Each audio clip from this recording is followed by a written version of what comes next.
एक गांव में एक बुढ़िया अपने बेटे, बहू और बीमार पति के साथ रहती थी।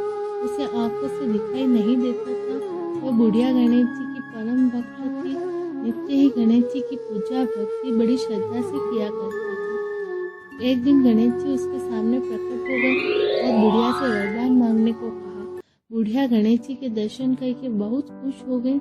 उसने कहा कि प्रभु, आपके दर्शन करके मैं तो संतुष्ट हो गई हूँ। अब तो मांगने के लिए कुछ रहा ही नहीं है। लेकिन गणेश जी बोले कि मेरे दर्शन निरर्थक नहीं हो सकते, तुम्हें कुछ तो मांगना ही पड़ेगा।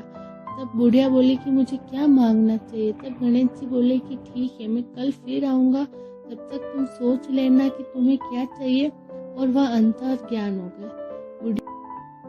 बुढ़िया ने अपने बेटे से वरदान वाली बात की तो उसके बेटे ने कहा कि सोचना क्या है माँ, धन मांग लो ना।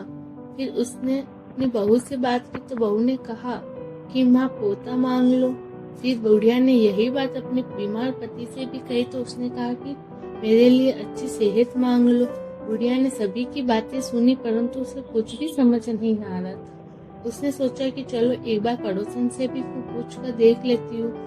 उसकी पड़ोसन ने कहा कि तुम किसी और से कुछ मत पूछो, अपने लिए आंखें क्यों नहीं मांग लेती। बुढ़िया पूरी रात सोचती रही। पूजा के वक्त गणेश जी फिर से आ गए और बुढ़िया से वर मांगने को कहा।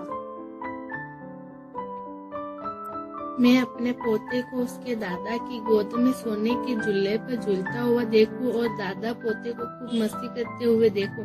गणेश जी बुढ़िया की चतुराई से बहुत खुश हुए और बोला, तूने तो मुझे ठग ही लिया है। एक ही वरदान में सबके लिए सब कुछ मांग लिया। बेटे के लिए धन, बहू के लिए बेटा, पति के लिए सेहत और खुद के लिए आंखें। मैं तुम्हारी चतुराई से बहुत खुश हूँ। यह कहकर गणेश जी अंतर्ध्यान